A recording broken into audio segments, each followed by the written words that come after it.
വിവിധ ആവശ്യങ്ങൾ ഉന്നയിച്ച് അത്തോളി പഞ്ചായത്ത് ഓഫീസിന് മുൻപിൽ പ്രതിഷേധ കൂട്ടായ്മ സംഘടിപ്പിച്ച് UDF ജനപ്രതിനിധികൾ. രാജീവ് ഗാന്ധി പഞ്ചായത്ത് രാജ് സമിതിയുടെയും ലോക്കൽ മെമ്പേഴ്സ് ലീഗിന്റെയും ആഭിമുഖ്യത്തിലാണ് പ്രതിഷേധ കൂട്ടായ്മ സംഘടിപ്പിച്ചത്. തദ്ദേശ സ്ഥാപനങ്ങളുടെ തനത് ഫണ്ട് പിടിച്ചെടുക്കാനുള്ള സർക്കാർ നീക്കം ഉപേക്ഷിക്കുക, സർക്കാർ തടഞ്ഞുവെച്ച ബജറ്റ് വിഹിതം അധിക വിഹിതമായി അനുവദിക്കുക തുടങ്ങിയ ആവശ്യങ്ങൾ ഉന്നയിച്ചാണ് അത്തോളി പഞ്ചായത്ത് ഓഫീസിനു മുൻപിൽ UDF ജനപ്രതിനിധികൾ പ്രതിഷേധ കൂട്ടായ്മ സംഘടിപ്പിച്ചത്.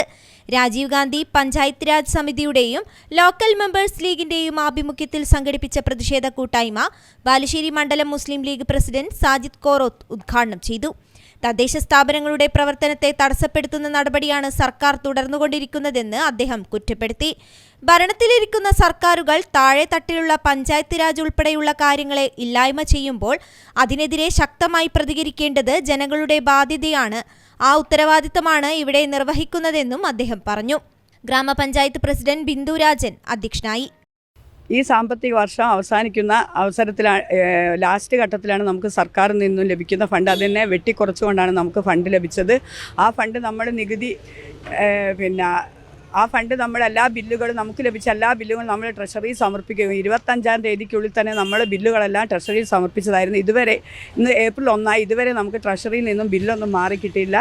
കൂടാതെ നമ്മുടെ തനത് വരുമാനമായ നികുതി വരുമാനവും അതുപോലെ ലൈസൻസ് ഫീസ് എല്ലാ തരത്തിലുള്ള പഞ്ചായത്തിൻ്റെ വരുമാനവും ട്രഷറിയിൽ അടയ്ക്കാനുള്ള സർക്കാരിൻ്റെ തീരുമാനത്തിനെതിരായിട്ടാണ് ഇന്നിവിടെ സമരം സംഘടിപ്പിച്ചത്. ഈ സമരത്തെ നമുക്ക് നമ്മുടെ ഫണ്ട് വെട്ടിക്കുറച്ച ഫണ്ടുകളെല്ലാം പുനഃസ്ഥാപിക്കുക എന്ന ഉദ്ദേശവും ഈ സമരത്തിൻ്റെ പിന്നിലുണ്ട്. അതുപോലെ നമ്മുടെ എല്ലാ വരുമാനങ്ങളും നമ്മുടെ പഞ്ചായത്തിൽ തന്നെ ഉള്ള അക്കൗണ്ടിൽ നിക്ഷേപിച്ചുകൊണ്ട് നമ്മുടെ പഞ്ചായത്തിനെ തുടർ പ്രവർത്തനം നടത്താൻ നമുക്ക് സാധിക്കണം. അതുപോലെ നമ്മുടെ ഉദ്യോഗസ്ഥന്മാർക്കെല്ലാം തനത് ഫണ്ടിൽ നിന്നാണ് ശമ്പളവും അതുപോലെ ജനപ്രതിനിധികളുടെ ഓണറേറിയവും നൽകുന്നത്. അതെല്ലാം നമുക്ക് ട്രഷറിയിൽ നമ്മുടെ തനത് വരുമാനം പോകുന്നതോടെ നിലനിൽക്കുന്നതായിരിക്കും. അതെല്ലാം നമുക്ക് പഴയ രീതിയിൽ തന്നെ പുനഃസ്ഥാപിച്ചു തരുവാൻ സർക്കാർ സംവിധാനം ഒരുക്കണമെന്നാണ് ഉദ്ദേശിക്കുന്നത്. Block Congress president Jaisal Atholi, മണ്ഡലം Congress president Sunil Kolakkad, Dalit league സംസ്ഥാന vice president VM Suresh Babu, panchayat UDF chairman Rajesh Koottakkil എന്നിവർ സംസാരിച്ചു. Panchayat vice president CK Richesh സ്വാഗതവും സന്ദീപ് കുമാർ നാലുപുരയ്ക്കൽ നന്ദിയും പറഞ്ഞു. News bureau, Atholi.